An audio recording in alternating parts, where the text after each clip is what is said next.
These themes will allow us to reflect on contemporary issues. Assassin's Creed, the Top Surgery DLC. This is why I'm saying Assassin's Creed is completely cooked, dude. It's completely done.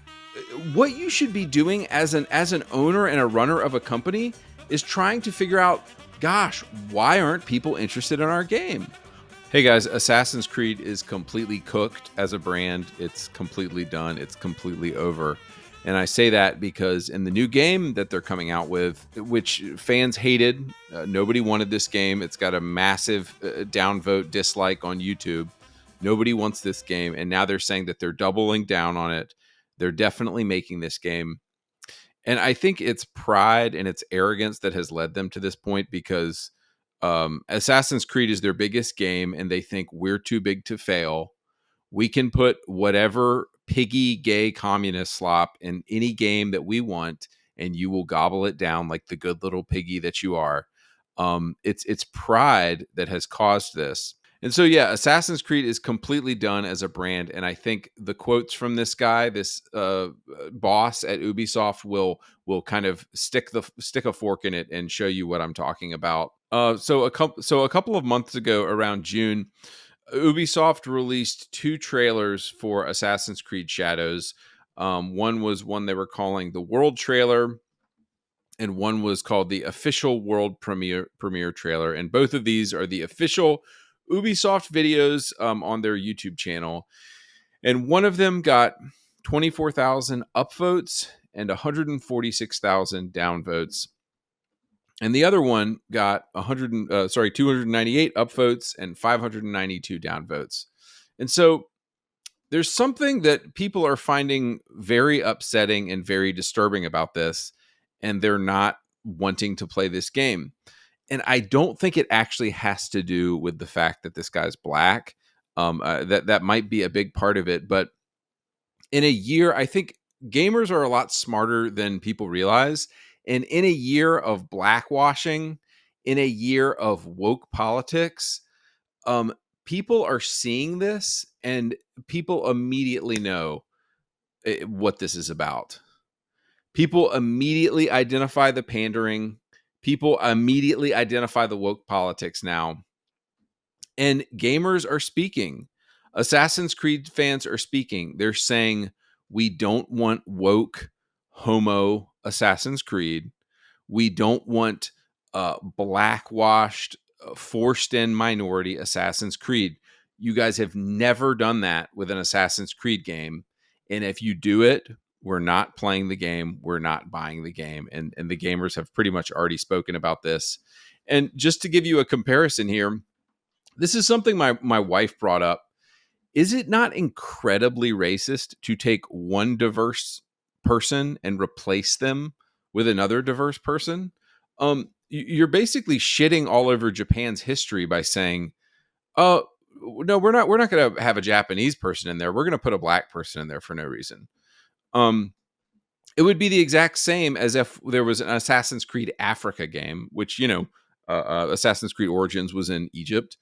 But imagine if they had taken the main character from Assassin's Creed Africa, instead of being a black guy, they subbed it out with a white guy. So what they've done here is incredibly racist and incredibly dishonest. And that is why gamers immediately are reacting this way. Now, if you delve into the history, Yasuke, let me see if I can find a photo of him. Where did I put the photo of him? Yasuke was a black guy. And yes, he lived in Japan during the 1600s. Now, this is not a photo. Obviously, there was no photography back then. This is just a reenactment. So he was a black guy. He was a servant of this guy named Nobunaga. And but he was in no battles. Historians disagree with whether he should even be called a samurai, but samurai could have been a certain class of a person who owned property or something like that. But there's no record of any battles this guy fought in. So to go back to my Africa comparison, it would be like, hey, a white guy visited Africa one time in 1600s. Let's make an Assassin's Creed Africa game starring a white guy. That is idiotic beyond belief, and it betrays your retarded woke politics that are coming through in your game. And it's so funny because he has a quote. I'm going to get to his quotes in a minute. He said this: "So to be clear, our commitment to inclusivity is grounded in historical authenticity and respect for diverse perspectives, not driven by modern agendas." Like, bro, you're fucking lying through your teeth, dude. Everybody can see this and see that you're trying to get on the woke homo bandwagon, dude. Everybody can look at this and see you're trying to ram in a minority. You're trying to ram in a black guy into a game that should be a historical Japanese game. This is what I've been thinking about. I've been thinking about these disgusting Twinkies.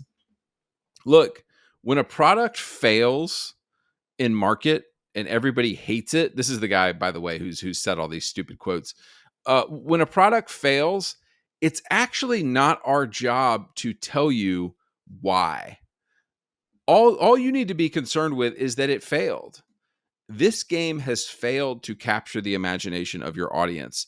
So instead of what Ubisoft is doing right now is they're trying to say, oh, people aren't interested in this game because they're racist. And look, that could be true, but it doesn't really matter. What you should be doing as an owner and a runner of a company is trying to figure out, gosh, why aren't people interested in our game? Why aren't people buying our game? That is the problem, and that is the question that you should be asking. It is your job as the marketer to figure out why people don't like the game. It's not our job to explain to you why we don't like the game. And them saying that it's because people are racist is absurd. The only reason they're doing this is because of their woke politics. So I want to get into the articles here. So this first article, Assassin's Creed Shadows to lay foundation for a narrative evolution in the franchise, according to Ubisoft Mark Alexis Cotier. And this is very upsetting. He said, as we move forward, our goal is to put history back at the center of the player's experience. Putting history back at the center by making up a fake history. You're off to a bad start, my dude. If you're wanting to put history back at the center, why was the first thing you did to make up a fake story about things that a person never did in a wooden, woke, and 2024 blackwashing situation? Here's another hilarious quote he said. And guys, this is why I'm saying Assassin's Creed is completely cooked, because of quotes like this. He said, the modern day storyline will explore deeper themes of memory, identity, and autonomy, how the past shapes who we are and how controlling this past can impact our future. These themes will allow us to reflect on contemporary issues. Assassin's Creed, the Top Surgery DLC. Yeah, guys, this is your modern audience. This is why I'm saying Assassin's Creed is completely cooked, dude. It's completely done. These themes will allow us to reflect on contemporary issues, like gay trans people going into schools and pedophiles molesting kids and top surgery DLCs. Guys, and here's the famous Elliot Page who hid her top surgery scars really well here with the trans DLC with Assassin's Creed. He said, our commitment isn't just about reflecting on the past, it's about ensuring that the stories we tell continue to unite, inspire, and challenge players, regardless of their background. And we'll continue to stand by these values because they are central to the heart of the franchise, and I believe to the future of storytelling itself. Yeah, dude, don't you play video games to be challenged? To just don't you look at don't you want your game to be filled with trans people and gay people? Because we play games to be challenged, don't we? Like, dude, it's so freaking condescending. These people have absolutely no morality. They're complete trash, and they want to push their satanic gay communist values on you. And they'll call you a bigot when you're not down with it. But homie, young homie, the joke is on you. Nobody's buying this game. It's in the dumpster already before it even comes out. Nobody's buying this game. You're not too big to fail, Ubisoft. This is the second article. Let's read some of the quotes from the second article. He said, Assassin's Creed has always been about exploring the full spectrum of human history, and by its very nature, that history is diverse. Staying true to history means embracing the richness of human perspective without compromise. Um, this is just incoherent word salad, dude. It's like, bro, this garbage that's coming out of your mouth might work in a BS corporate environment, but nobody gives a crap, bud. What it comes down to is you're not making a historical game. You're ramming in woke politics, and we ain't gonna buy it, bud. I guarantee you this guy loses his job within the year. If this guy doesn't get fired immediately, Assassin's Creed is absolutely going down the tubes. Staying true to history. Why did you make junk up then if you wanted to stay true to history? It's all referring to Assassin's Creed. It's always been diverse, he said, and this isn't new ground for the franchise. From Altair to Avalon to Grand Prix de Ratonke, that was the Native American in Assassin's Creed 3. We've consistently introduced protagonists from diverse racial, ethnic, and gender identities. History is inherently diverse, and so is Assassin's Creed and the stories we tell.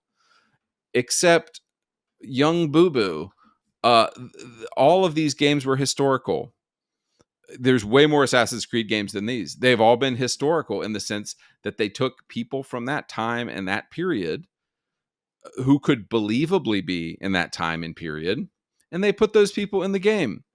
This is the first example of them ramming woke politics into a game. And that's why it's getting absolutely gutted online, because gamers are smarter than this dude realizes. And we have something called a sniff test. And when people smell wokeness, people can smell wokeness from a mile away. And they're like, I don't want to have anything to do with that. You're clearly ramming a black guy into a game that he doesn't need to be there. And most of the people criticizing this are black people online. Black guys on YouTube are saying this is garbage. Stop ramming minorities into virtue signal. Another hilarious sentence. So, to be clear, our commitment to inclusivity is grounded in historical authenticity and respect for diverse perspectives, not driven by modern agendas. Even though in this different part, I don't know if this is all from the same interview, but he said, these themes will allow us to reflect on contemporary issues. But then he also says, blah, blah, not driven by modern agendas. Like, has there ever been a bigger liar on earth than this dude? The current climate is tough on our creative teams. They face lies, half-truths, and personal attacks online. He continued, when the work they pour into their hearts into is twisted into a symbol of division, it's not just disheartening, it can be devastating. Bro, you created the division, brother. You created it. And there's no attacks. Nobody's attacking you. We're simply saying we're not going to buy the game because we're not. Y'all have set up a pattern of having believable historical characters in Assassin's Creed games, and because of your woke, homo, satanic, gay, communist values, you've changed all that, and you've torpedoed your franchise, and it's sad. But guys, this is what's happening with all legacy media and all legacy video games right now. Is these industries are crumbling. They're absolutely crumbling down, and it's really sad to see. This was a funny final quote. Speaking with Stephen Totillo at GameFile, Cotier detailed how Musk's when the Assassin's Creed Shadows thing came out, Elon Musk replied to it and said, "DEI kills art." And it apparently just like broke this guy. So to speaking with Stephen Totillo at GameFile, Cotier detailed how Musk's post broke him emotionally. That tweet generated emotions. That the first thing I wanted to do was go back on X that I had deleted and just tweet back. And I just took a step back. I have a mindfulness app on my phone, and I did a bit of mindfulness to try to explore the emotions that this tweet created. Dude, these people are completely like satanic and immoral. Um, the article goes on. In a moment of sheer hypocrisy, he accused Elon of feeling hatred while at the same time indicating he had a bunch of hateful 3-word replies he wanted to send by saying, "For me, Elon, it's sad. He's just feeding hatred." I had a lot of 3-word replies that came to mind. So he's he admitted to being hateful towards him while also criticizing him for being hateful. But guys, this is my check out my YouTube video that I did a couple weeks ago. I interviewed a guy who was in the Ubisoft Montreal office. He was there for 11 years. And we chronicle, beginning in 2011, the downfall of this company. And it begins with DEI. It begins with women. It begins with hiring minorities, hiring gay people. It all began with hiring people who were shit at their job. That's what all this comes back to. This guy is clearly a DEI hire. When you hire, I assume this guy must be gay since he's a DEI hire. If he's a DEI hire, but guys, it all goes back to the DEI hires. You hire leftists to work for your company, and as we often say, as we always say here, you go woke, you go broke, and it's sad to see the Assassin's Creed brand being burned down. But what this guy is indicating to me is that it's too far gone now. Assassin's Creed is cooked, and it's going to be a wrap soon. So I'll talk to you guys later.